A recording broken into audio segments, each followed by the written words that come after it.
Mi padrastro cree que es el dueño de la casa que heredé de mi difunto padre y decidió imponer sus propias reglas. Así que lo eché a él y a sus hijos, pero mi madre se fue con ellos. Ahora están exigiendo dividir mi propiedad.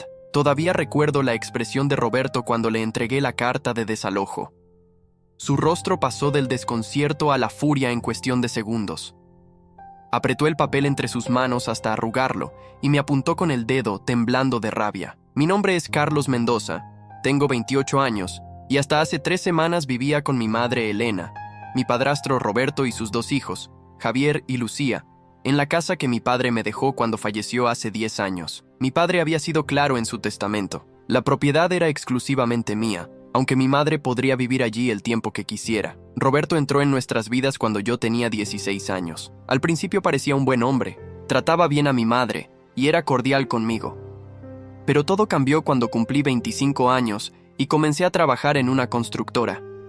De repente, Roberto empezó a comportarse como el dueño absoluto de mi casa.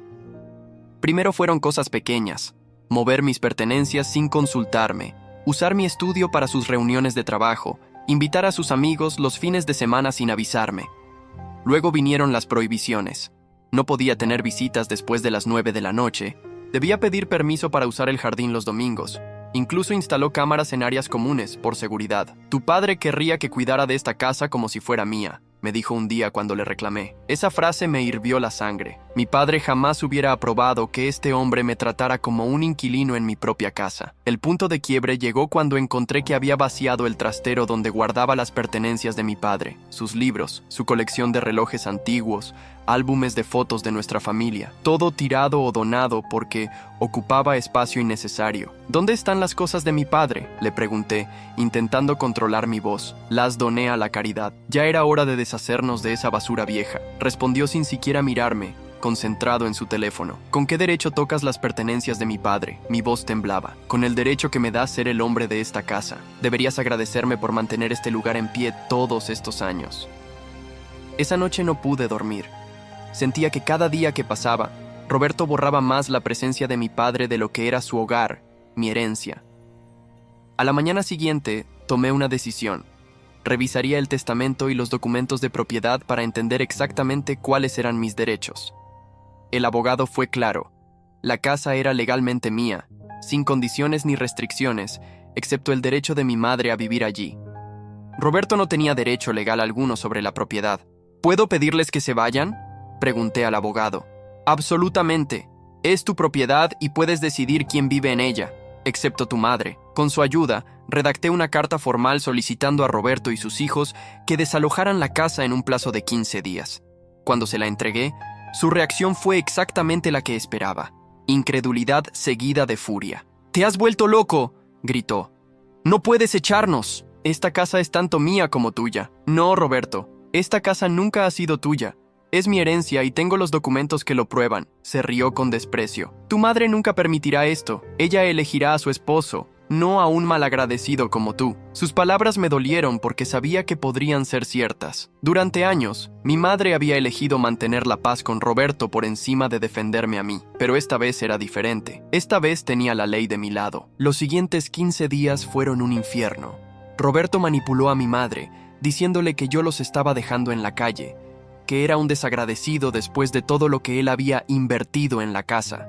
Sus hijos, Javier y Lucía, me ignoraban por completo, pasando a mi lado como si fuera invisible. Lo más doloroso fue ver a mi madre llorar cada noche, atrapada entre su esposo y su hijo. Intenté explicarle que ella podía quedarse, que la casa también era su hogar, pero Roberto siempre estaba allí, interrumpiendo, tergiversando mis palabras. El día del desalojo llegó. Contraté a un cerrajero para cambiar las cerraduras una vez que se fueran. Roberto y sus hijos sacaron sus pertenencias en silencio, lanzándome miradas de odio. Mi madre estaba en la puerta, con una pequeña maleta a sus pies. «Mamá, tú no tienes que irte», le dije acercándome a ella. «Esta casa también es tu hogar». Ella me miró con ojos enrojecidos por el llanto. «No puedo creer que le hagas esto a mi familia.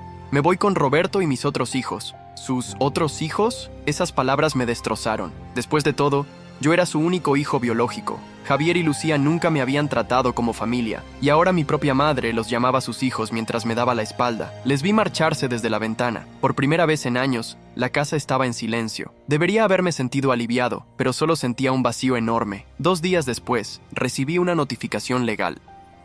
Roberto estaba demandando por la mitad de la propiedad, alegando que mi madre tenía derechos sobre ella como viuda de mi padre, y que él, como su esposo actual, tenía derecho a esa parte.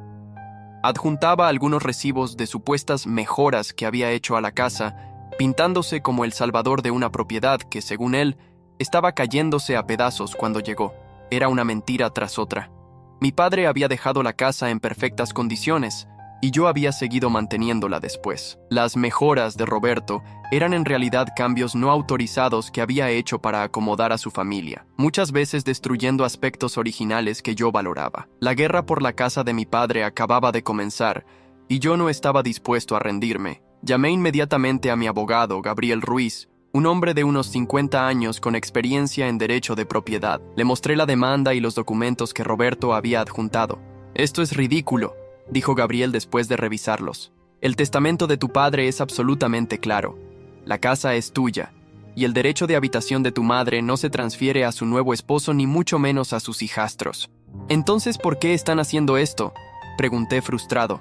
«Porque creen que te intimidarán o que tu madre logrará convencerte. Muchas personas prefieren ceder antes que enfrentarse a un proceso legal, especialmente cuando involucra a la familia». Gabriel tenía razón. Esa misma tarde recibí la primera llamada de mi madre. Su voz sonaba temblorosa, como si estuviera leyendo un guión preparado por Roberto. «Carlos, hijo, por favor recapacita. Roberto ha hecho tanto por nosotros. No es justo que ahora nos dejes sin nada». «Mamá, ¿de qué estás hablando? La casa es mía. Papá me la dejó a mí. Tú puedes volver cuando quieras, pero Roberto y sus hijos no tienen ningún derecho sobre ella. Llevamos años viviendo allí. Roberto ha invertido mucho dinero en mejorarla». ¿Mejorarla? ¿Llamas mejora a tirar las cosas de papá? ¿A convertir su despacho en sala de juegos para Javier? ¿A arrancar el jardín que plantamos juntos para poner ese horrible asador que nunca usa?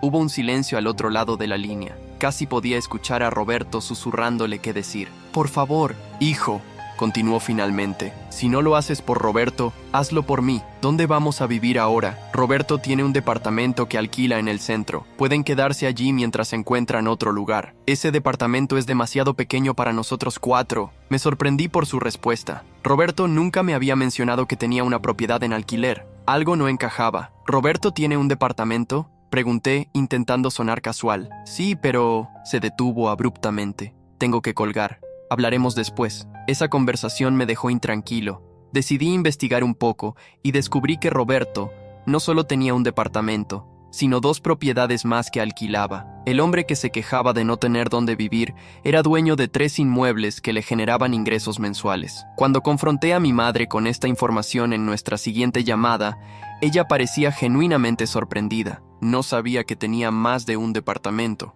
confesó. «Siempre me dijo que ese pequeño departamento en el centro era su única propiedad aparte de su negocio. El negocio de Roberto era una ferretería que había heredado de su padre. Siempre se quejaba de que apenas le daba para mantenernos, pero ahora todo empezaba a tener sentido. Las vacaciones caras, el auto nuevo, los caprichos que se daba. Nunca había sido el dinero de la ferretería, sino las rentas de sus propiedades.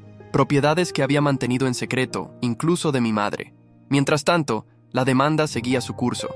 Roberto había contratado a un abogado agresivo que intentaba por todos los medios retrasar el proceso y hacerme gastar en honorarios legales. Su estrategia era clara: desgastarme económica y emocionalmente hasta que cediera. Lo que Roberto no sabía era que yo también podía ser tenaz. Mi padre me había enseñado a nunca rendirme cuando tenía la razón, y esta vez estaba completamente seguro de ella. Una semana después del desalojo, Javier, el hijo mayor de Roberto, apareció en mi oficina en la constructora. Mis compañeros me avisaron que un joven preguntaba por mí en la recepción, y al verlo me sorprendí. Nunca habíamos tenido una buena relación, y era la última persona que esperaba ver allí. «Necesitamos hablar», dijo secamente cuando me acerqué. Lo llevé a una sala de reuniones vacía, preguntándome qué querría. «Mi padre está fuera de control», comenzó para mi sorpresa. «Está obsesionado con tu casa. No ha parado de hablar de ella desde que nos echaste. Es mi casa, Javier. no la de tu padre. Lo sé, admitió dejándome atónito. Siempre lo he sabido, pero mi padre, él cree que tiene derecho a ella por todo lo que dice haber invertido. Está convencido de que puede ganar este caso. ¿Por qué me cuentas esto? Javier se removió incómodo en su asiento. Porque está arrastrando a tu madre en esto. Y ella no está bien. No come, casi no duerme. Está atrapada entre ustedes dos y no sabe qué hacer. Me sorprendió su preocupación por mi madre. Nunca había mostrado mucho afecto hacia ella. Mira, no quiero conflictos, continuó. Solo quiero que esto termine para que todos podamos seguir con nuestras vidas. Mi padre no va a retroceder, pero tal vez podríamos llegar a algún tipo de acuerdo. ¿Qué tipo de acuerdo? No lo sé. Algo como, quizás una compensación por las mejoras que hizo en la casa. Negué con la cabeza. Tu padre no mejoró nada.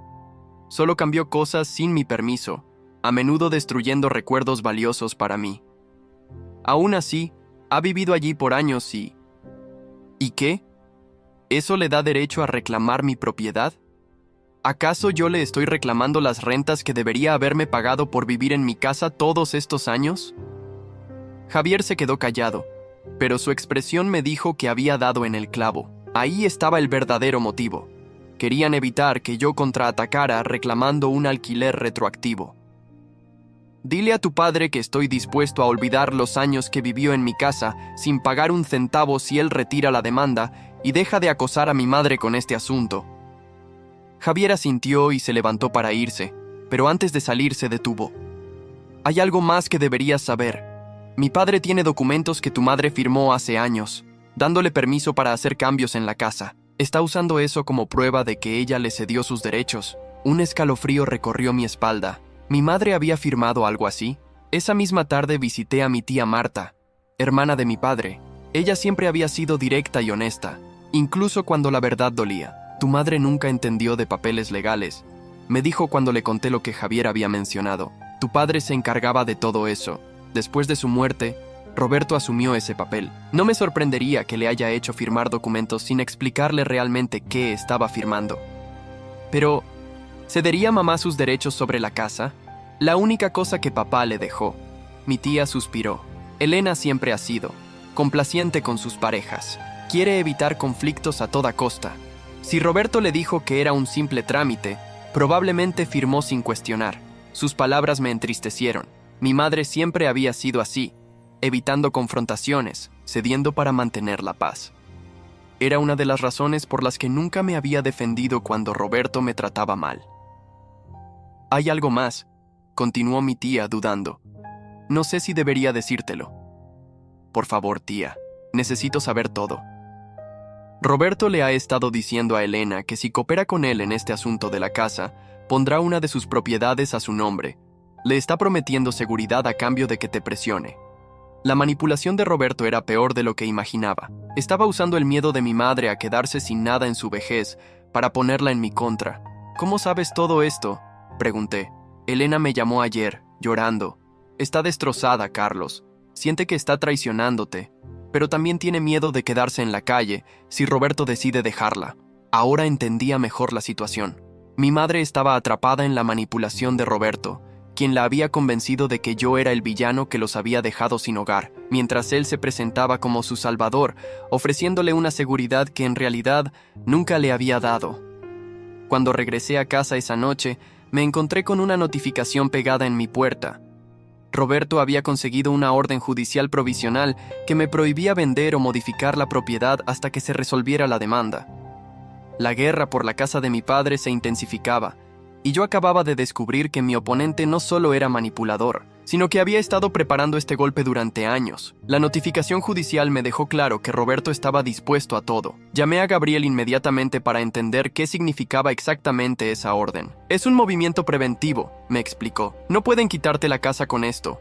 Solo impedir que la vendas o hagas cambios estructurales mientras dura el proceso. Es una táctica habitual para presionar al propietario. ¿Qué hacemos ahora? Contraatacar. Vamos a solicitar al juez que revise los documentos que supuestamente firmó tu madre.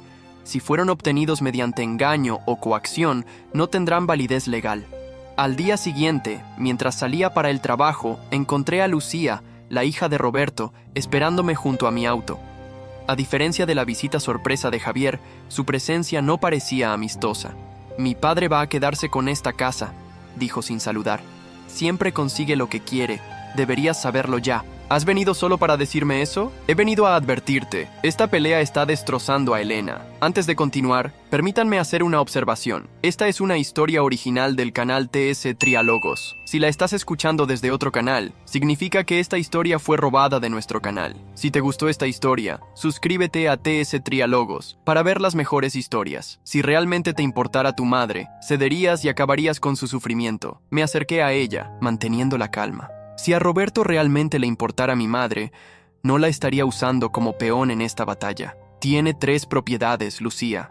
3. Y aún así quiere quitarme la única que tengo. Esas propiedades son su seguridad. Su jubilación, respondió, aunque noté un titubeo en su voz. ¿Y qué hay de mi seguridad? Esta casa es todo lo que mi padre me dejó. Es mi herencia, mi hogar, mi recuerdo de él. Lucía me miró fijamente. Por un momento, creí ver una grieta en su hostilidad.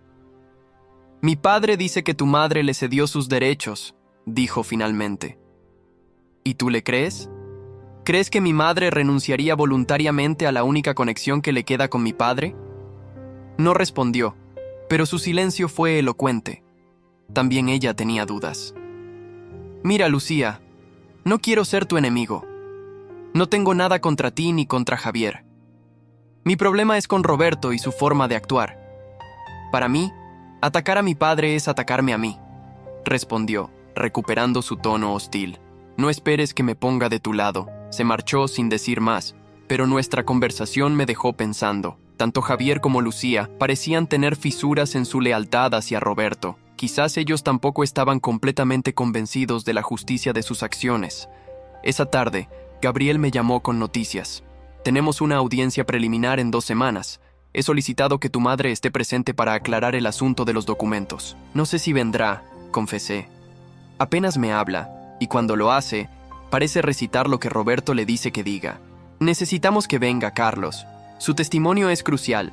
Si confirma que firmó esos papeles sin entender lo que significaban, tendremos un caso sólido. Decidí visitar a mi madre. Roberto no me dejaría entrar a su casa, así que le pedí a mi tía Marta que organizara un encuentro en su casa. Al principio, mi madre se negó, pero Marta insistió tanto que finalmente accedió. Cuando llegué, mi madre estaba sentada en el sofá, con aspecto cansado y nervioso. Me dolió verla así. «Hola, mamá», dije suavemente. «Carlos», respondió sin mirarme directamente. Mi tía se excusó para dejarnos hablar en privado. Me senté frente a mi madre buscando las palabras adecuadas. «Te echo de menos», dije finalmente. «La casa no es lo mismo sin ti».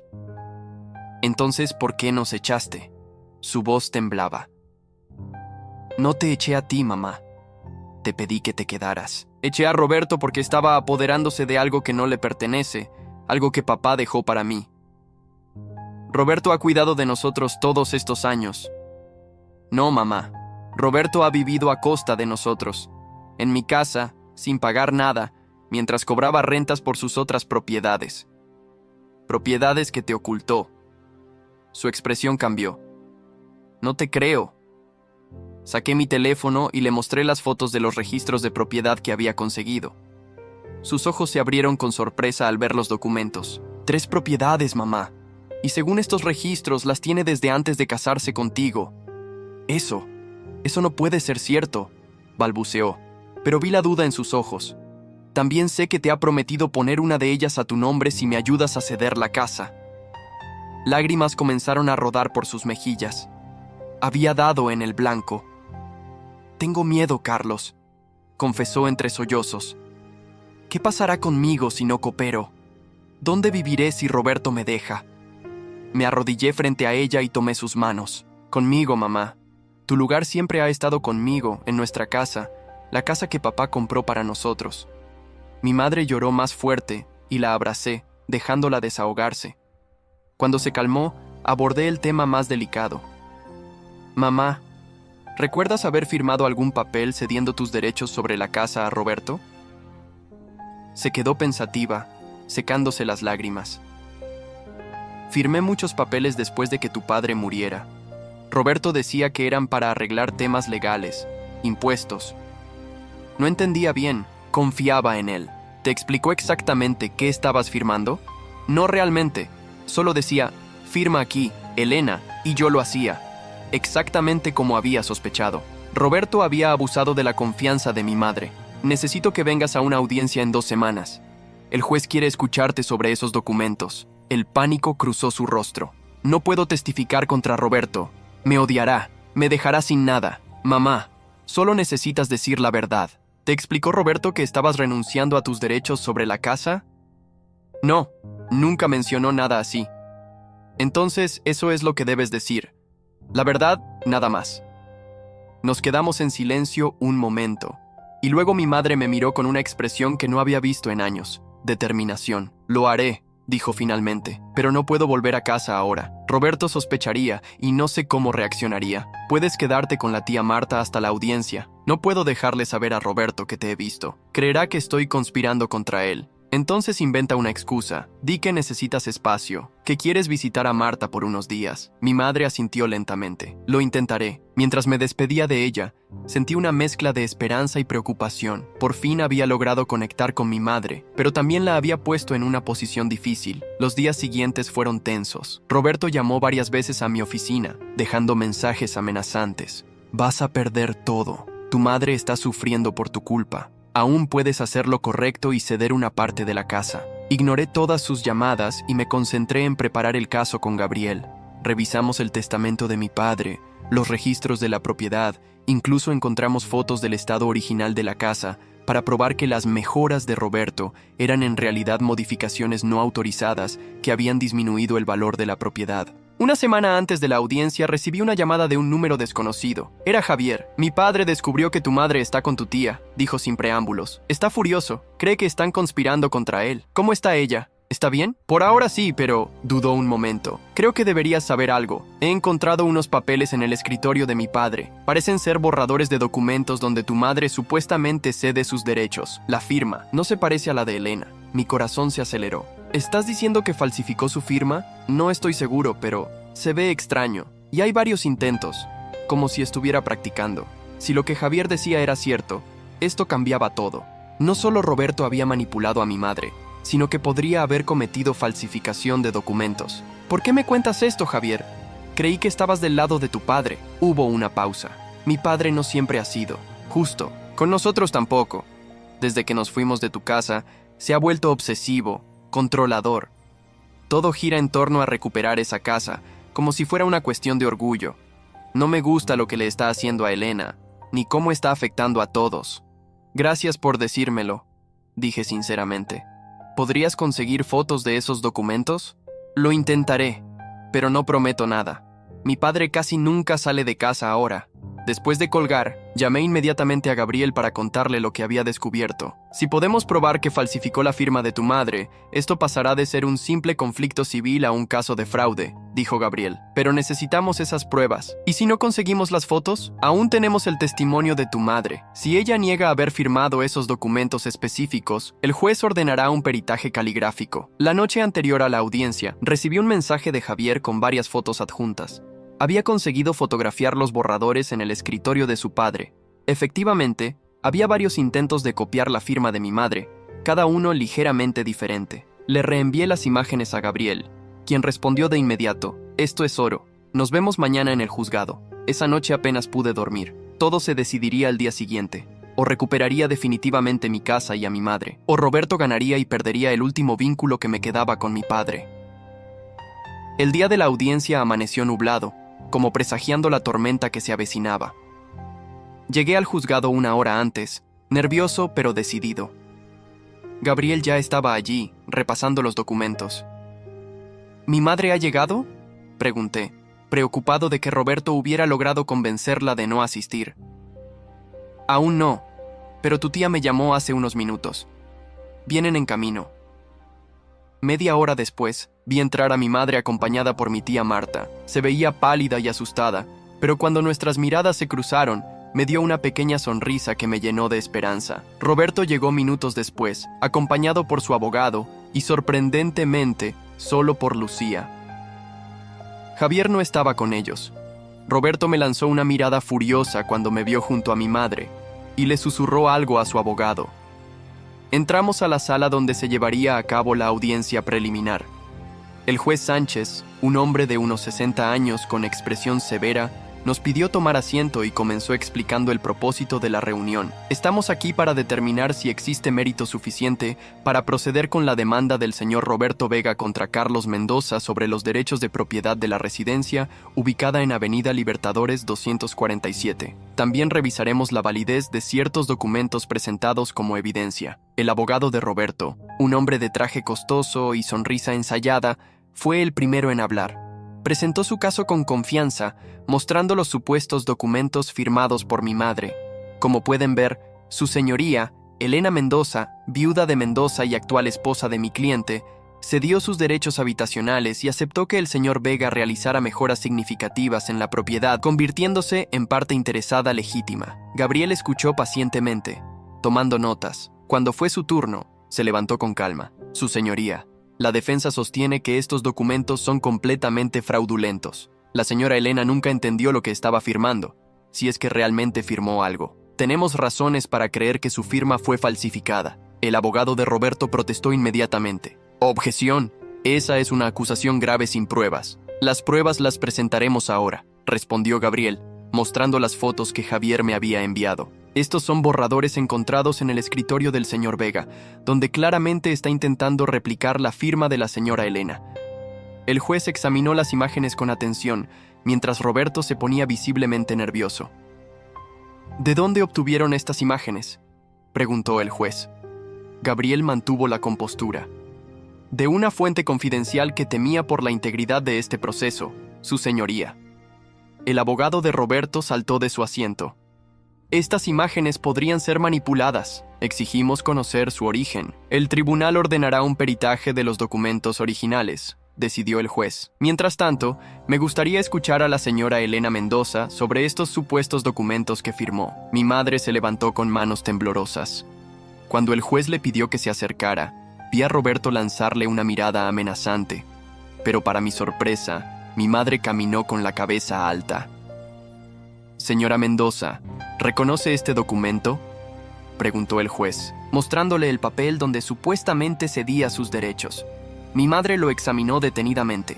Reconozco el encabezado. Parece similar a algunos papeles que Roberto me pidió firmar hace años, relacionados con impuestos de la propiedad. Pero nunca me explicó que estaba cediendo mis derechos sobre la casa. ¿Está diciendo que firmó sin leer? Confiaba en él, su señoría. Después de la muerte de mi esposo, yo estaba perdida. Roberto se ofreció a ayudarme con los asuntos legales. Me presentaba documentos y me decía dónde firmar, asegurándome que eran trámites rutinarios. ¿Y esta firma? ¿Reconoce su firma aquí? Mi madre se inclinó para ver mejor, y entonces negó con la cabeza. No, esta no es mi firma. Yo hago las E de forma diferente, y mi rúbrica nunca termina así. El abogado de Roberto intervino. Su señoría, después de tantos años, es comprensible que la señora no recuerde exactamente cómo firmaba entonces. Tengo mi identificación actual conmigo, respondió mi madre con una firmeza que me sorprendió. Puede comparar mi firma.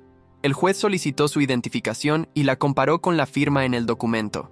Incluso sin ser experto, las diferencias eran evidentes. Ordenaré un peritaje caligráfico inmediato, decidió el juez. También quiero que se investigue el origen de estas imágenes que muestran posibles intentos de falsificación. Roberto se veía cada vez más agitado. Se inclinó hacia su abogado, susurrándole algo con urgencia. El abogado parecía intentar calmarlo, sin éxito. De repente, las puertas de la sala se abrieron y entró Javier. Roberto lo miró atónito, mientras su hijo se acercaba al estrado. Su señoría, soy Javier Vega, hijo de Roberto Vega. Yo tomé esas fotos y puedo confirmar su autenticidad. Un murmullo recorrió la sala. Roberto se levantó, furioso. ¡Traidor! ¿Cómo te atreves? Orden en la sala, exigió el juez golpeando con su mazo. Señor Vega, controle su comportamiento o lo haré desalojar. Roberto se dejó caer en su silla, derrotado. Lucía, sentada junto a él, tenía la mirada fija en el suelo, como avergonzada. Joven Vega, ¿está dispuesto a testificar bajo juramento sobre el origen de esas imágenes?, preguntó el juez. Sí, su señoría, respondió Javier firmemente. Las tomé hace 2 días del escritorio de mi padre, donde encontré varios borradores intentando copiar la firma de Elena. También puedo confirmar que mi padre nunca le explicó a Elena que estaba firmando documentos para ceder sus derechos sobre la casa. ¡Eso es mentira!, gritó Roberto, incapaz de contenerse. Ella sabía perfectamente lo que firmaba. Señor Vega, esta es su última advertencia, dijo el juez severamente. Si sigue interrumpiendo, tendré que desalojarlo. El abogado de Roberto, viendo cómo se desmoronaba su caso, intentó una última estrategia. Su señoría, independientemente de la validez de estos documentos específicos, mi cliente ha invertido considerables recursos en la propiedad durante años, aumentando significativamente su valor. Sería injusto no reconocer su aporte. Gabriel contraatacó rápidamente. Su señoría, tenemos pruebas de que las modificaciones realizadas por el señor Vega fueron no solo no autorizadas por el legítimo propietario, mi cliente, sino que en realidad disminuyeron el valor de la propiedad al eliminar características originales valiosas. Presentó fotografías del antes y después de la casa, mostrando cómo Roberto había eliminado elementos arquitectónicos clásicos, arrancado el jardín diseñado profesionalmente para poner un asador de cemento y subdividido espacios elegantes para crear habitaciones adicionales mal construidas.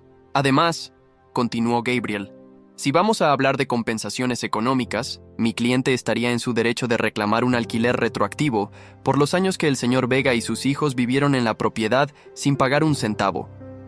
Calculó rápidamente una cifra basada en el valor de mercado, que resultó ser considerablemente mayor que cualquier supuesta inversión que Roberto hubiera hecho.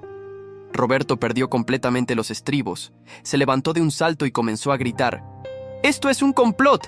¡Han comprado a mi propio hijo! Elena, diles la verdad. Diles que me cediste tus derechos voluntariamente». El juez ordenó a los oficiales que lo contuvieran. Mientras lo escoltaban fuera de la sala, Roberto seguía gritando amenazas, ahora dirigidas también a Javier. «¡Me las pagarás! ¡Todos me las pagarán! ¡Esa casa debería ser mía!». Una vez restaurado el orden, el juez dictaminó suspender la audiencia hasta completar el peritaje caligráfico, pero dejó claras sus impresiones preliminares. Basado en lo que he visto hoy, hay serias dudas sobre la validez de los documentos presentados por el señor Vega. Si se confirma la falsificación, esto pasará de ser un caso civil a uno penal. Mientras tanto, la orden que impide al señor Mendoza disponer de la propiedad queda levantada, y se mantiene su derecho como único propietario legítimo. Cuando salimos de la sala, sentí como si un peso enorme se levantara de mis hombros. Abracé a mi madre, quien lloraba silenciosamente. «Lo siento tanto, hijo», dijo entre sollozos. «Debí haberte apoyado desde el principio. Tu padre estaría tan decepcionado de mí. No digas eso, mamá. Lo importante es que ahora estamos juntos de nuevo». Javier se acercó a nosotros, incómodo pero decidido. «Quiero que sepan que lamento todo esto. Mi padre, él no siempre fue así. Algo cambió en él en los últimos años. Se volvió obsesivo con poseer cosas, con demostrar su poder. Gracias por tu valentía hoy», le dije sinceramente. «Sé que no debe haber sido fácil testificar contra tu propio padre». «No lo fue», admitió. «Pero era lo correcto. Elena no merecía ser manipulada así, y tú no merecías perder la casa de tu padre». Noté que Lucía nos observaba desde lejos, con expresión conflictiva. Cuando nuestras miradas se cruzaron, desvió la vista rápidamente y salió apresurada tras el abogado de su padre. Gabriel se acercó, guardando sus documentos. «Esto aún no ha terminado, pero hoy hemos dado un gran paso. El peritaje confirmará la falsificación, y entonces Roberto tendrá problemas mucho más serios que perder esta demanda». «¿Qué pasará con él?», preguntó mi madre, preocupada a pesar de todo. «Dependerá de si decidimos presentar cargos por falsificación y fraude», respondió Gabriel. «Esa será una decisión que tendrás que tomar, Carlos». No tenía respuesta en ese momento. Parte de mí quería que Roberto pagara por todo el daño que había causado, pero otra parte solo quería terminar con todo este asunto y seguir adelante con mi vida. Al salir del juzgado, nos encontramos con una ligera llovizna. Mi madre se aferró a mi brazo, como solía hacer cuando yo era niño. «¿Puedo volver a casa, hijo?», preguntó con voz temblorosa. La abracé más fuerte. «Nunca dejó de ser tu casa, mamá. Volvamos juntos». Las semanas siguientes fueron un torbellino de emociones y cambios. El peritaje caligráfico confirmó lo que ya sabíamos. Las firmas en los documentos no coincidían con la de mi madre. Roberto enfrentaba ahora posibles cargos por falsificación y fraude. Gabriel me presentó las opciones. Podíamos presentar una denuncia formal que probablemente llevaría a Roberto a la cárcel, o podíamos usar esto como palanca para un acuerdo que pusiera fin a todas sus reclamaciones sobre la casa. Después de mucho reflexionar, y tras conversarlo con mi madre, decidí optar por la segunda opción, no por compasión hacia Roberto, sino porque un proceso penal sería largo y doloroso para todos, especialmente para mi madre, quien a pesar de todo seguía siendo legalmente su esposa. Podemos ofrecer no presentar cargos penales a cambio de que firme un reconocimiento de que no tiene ningún derecho sobre la propiedad y se comprometa a no molestarnos más, sugirió Gabriel. ¿Crees que aceptará?, pregunté, dudando que el orgullo de Roberto le permitiera ceder. Con la evidencia que tenemos y lo que se enfrenta si vamos a lo penal, sería un tonto si no lo hiciera. Su abogado seguramente se lo aconsejará. Efectivamente, el abogado de Roberto contactó a Gabriel al día siguiente, solicitando una reunión para discutir un posible acuerdo. Acordamos vernos en la oficina de Gabriel, un terreno neutral. Roberto llegó solo, sin sus hijos. Se veía diferente, ojeroso, desaliñado, con la barba de varios días. La furia había dado paso a una especie de resignación amarga.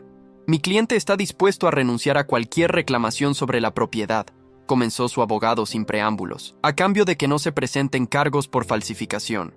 También necesitamos un reconocimiento escrito de que obtuvo esas firmas mediante engaño, respondió Gabriel, y un compromiso de no contactar a Carlos ni a Elena sin su consentimiento expreso. Roberto, que había permanecido en silencio hasta entonces, finalmente habló. ¿Dónde va a vivir Elena? Sigue siendo mi esposa. Eso es decisión de ella, no tuya, respondí firmemente. Y dado que tienes 3 propiedades que ocultaste durante años, no creo que tengas problemas para encontrar dónde vivir. Vi un destello de la antigua furia en sus ojos, pero su abogado le puso una mano en el brazo, silenciándolo. Mi cliente aceptará sus términos, dijo el abogado, pero solicita poder recoger sus pertenencias personales que aún están en la casa. Puede enviar una lista de lo que considera suyo, respondió Gabriel. Carlos revisará la lista y acordaremos un día para que pueda recogerlo aprobado, acompañado por un tercero neutral. Mientras los abogados finalizaban los detalles, Roberto me miró fijamente. Tu padre estaría orgulloso, dijo con un tono que no supe interpretar. Siempre fuiste como él, terco, leal a tu familia. No respondí. No necesitaba su validación ni sus comparaciones con mi padre. Sabía que estaba haciendo lo correcto, y eso era suficiente. Cuando terminamos la reunión, Roberto se acercó a mí mientras los abogados intercambiaban documentos. ¿Cómo está Elena?, preguntó en voz baja. Está bien. Se está recuperando de todo esto. Dile, dudó. Dile que lamento cómo resultaron las cosas. Si quieres decirle algo, escríbele una carta. Yo se la entregaré, pero te advierto que puede que no quiera leerla. Asintió lentamente y se marchó sin más palabras. Fue la última vez que vi a Roberto en persona. El acuerdo se firmó al día siguiente. Roberto renunció legalmente a cualquier reclamación sobre la casa, reconociendo que había manipulado documentos para intentar apropiarse de ella. A cambio, no presentamos cargos penales contra él. Mi madre decidió iniciar los trámites de divorcio. No fue una decisión fácil para ella, después de tantos años, pero sentía que era necesaria para seguir adelante. Nunca me di cuenta de lo controlador que era. Me confesó una noche mientras cenábamos en nuestra casa, ahora tranquila y pacífica. Siempre decía que lo hacía por mi bien, que yo no sabía manejar asuntos financieros o legales, y yo lo creí. No es tu culpa, mamá. Roberto es muy manipulador, pero debía haber sido más fuerte, más independiente.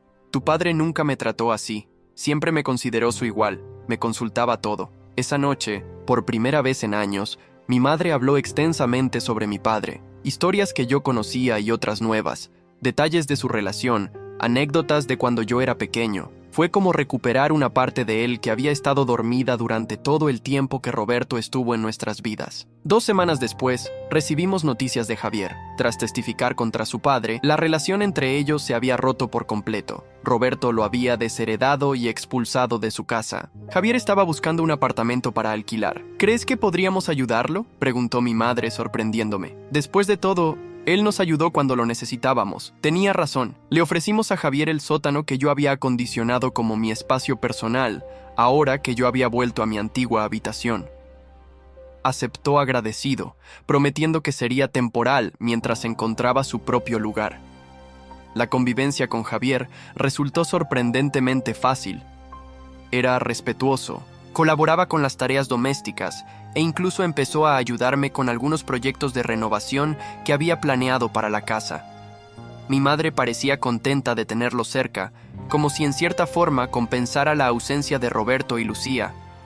Hablando de Lucía, ella tomó un camino diferente. Decidió permanecer con su padre, aunque ocasionalmente se comunicaba con Javier a escondidas. Según él, ella también tenía dudas sobre lo que Roberto había hecho, pero su lealtad familiar era más fuerte que su sentido de justicia. Un mes después del acuerdo, recibimos una carta de Roberto dirigida a mi madre. Como había prometido, se la entregué sin abrirla. Ella la leyó en privado y nunca me comentó su contenido, pero noté que después de eso parecía más tranquila, como si hubiera cerrado un capítulo de su vida. El proceso de divorcio avanzaba lentamente. Roberto no lo estaba impugnando, pero tampoco facilitaba las cosas. Mi madre, sin embargo, mostraba una fortaleza que no le había visto en años. Tomó clases de finanzas personales, comenzó a involucrarse más en la administración de la casa e incluso consiguió un trabajo de medio tiempo en una librería del barrio. Nunca es tarde para empezar de nuevo, me dijo cuando le pregunté por qué había decidido trabajar a sus 55 años. Tu padre siempre decía que la independencia económica era la base de la libertad personal. Ahora entiendo a qué se refería. Mientras tanto, yo seguía con mi trabajo en la constructora, pero con una nueva perspectiva. Esta batalla por la casa de mi padre me había enseñado la importancia de valorar lo que tenemos y protegerlo. Comencé a interesarme más por temas legales relacionados con propiedades. Incluso consideré estudiar derecho en mis tiempos libres.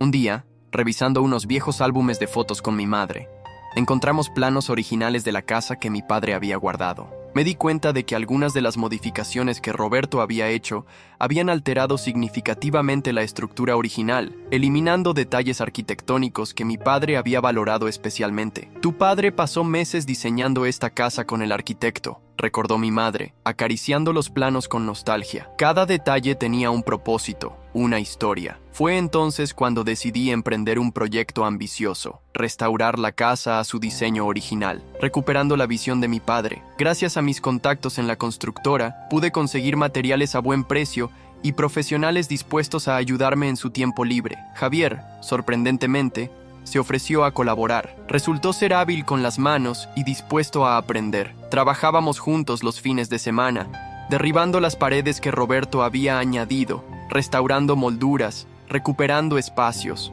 Nunca entendí por qué mi padre insistía tanto en cambiar todo, comentó Javier un día mientras lijábamos el marco de una puerta original que habíamos encontrado en el garaje.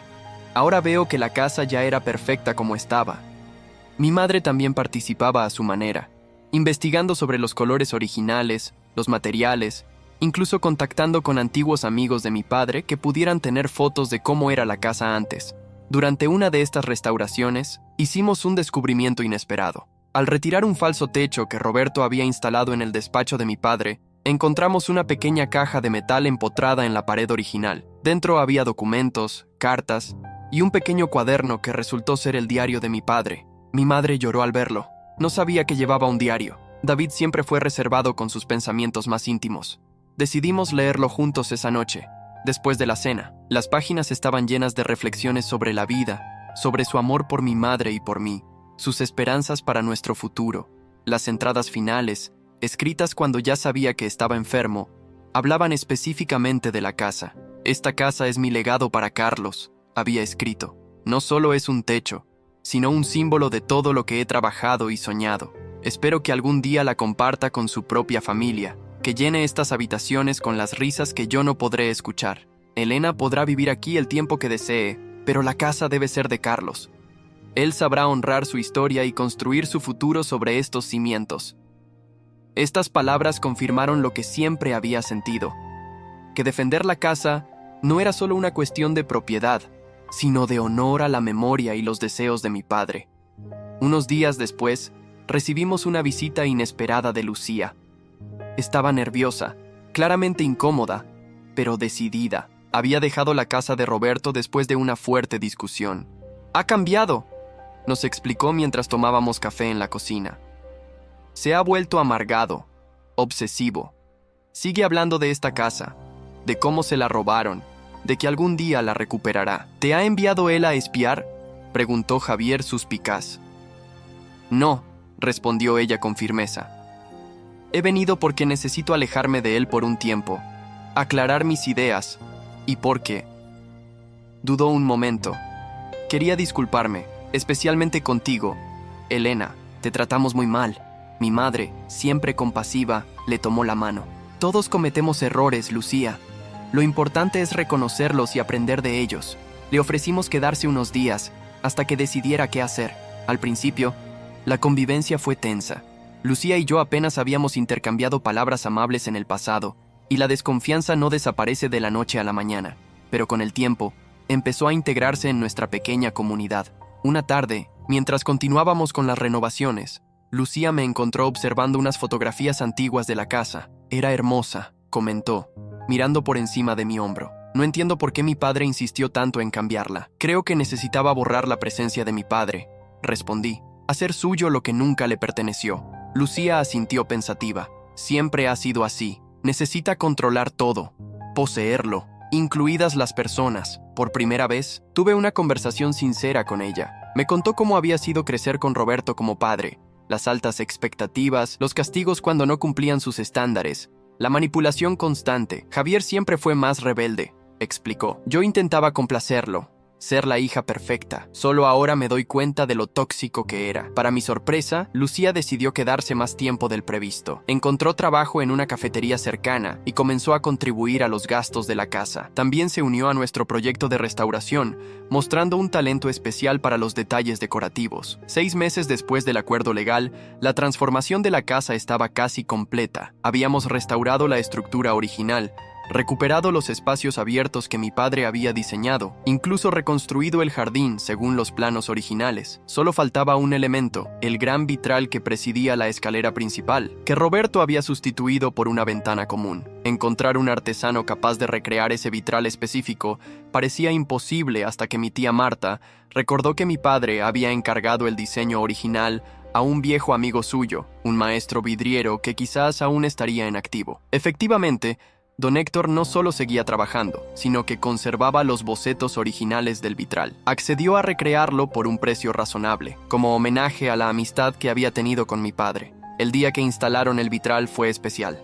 Los rayos del sol atravesaban el cristal coloreado, proyectando un mosaico de luces sobre el suelo de la entrada, exactamente como recordaba de mi infancia. Mi madre lloró al verlo, diciendo que era como si una parte de mi padre hubiera regresado a la casa. Esa noche, organizamos una pequeña cena para celebrar la finalización de las renovaciones. Estábamos todos, mi madre, mi tía Marta, Javier, Lucía, incluso Gabriel, que se había convertido en un amigo además de nuestro abogado. Fue una velada llena de risas y recuerdos. Brindo por David, dijo mi tía Marta levantando su copa, por su visión, su legado y por la familia que ha logrado crear. Incluso después de su partida, todos alzamos nuestras copas, unidos en ese momento por algo más fuerte que la sangre o los documentos legales, el respeto por la memoria de mi padre y el hogar que había construido. Al día siguiente, recibimos noticias sobre Roberto. Según nos contó Lucía, había vendido 2 de sus propiedades y estaba planeando mudarse a otra ciudad. Su obsesión con nuestra casa parecía haber disminuido, reemplazada por el deseo de empezar de nuevo lejos de los recuerdos de su derrota. El divorcio de mis padres finalmente se concretó. Mi madre, ahora legalmente soltera, parecía haber rejuvenecido. Su trabajo en la librería la apasionaba. Había hecho nuevos amigos, incluso había comenzado a tomar clases de pintura, un hobby que había abandonado al casarse con Roberto. Javier decidió volver a la universidad para terminar sus estudios de arquitectura, inspirado por nuestro proyecto de restauración. Lucía, para sorpresa de todos, se interesó por el derecho, impresionada por cómo Gabriel había manejado nuestro caso. En cuanto a mí, la lucha por la casa de mi padre me había cambiado profundamente. Comprendí que a veces, defender lo que es justo requiere enfrentarse incluso a quienes deberían apoyarte, que el verdadero valor de una herencia no está en su precio de mercado, sino en las memorias y principios que representa. Un año después del acuerdo con Roberto, la casa no solo había recuperado su esplendor original, sino que se había llenado de nueva vida. Ya no era el campo de batalla de una guerra familiar, sino un hogar donde diferentes personas habían encontrado refugio y propósito.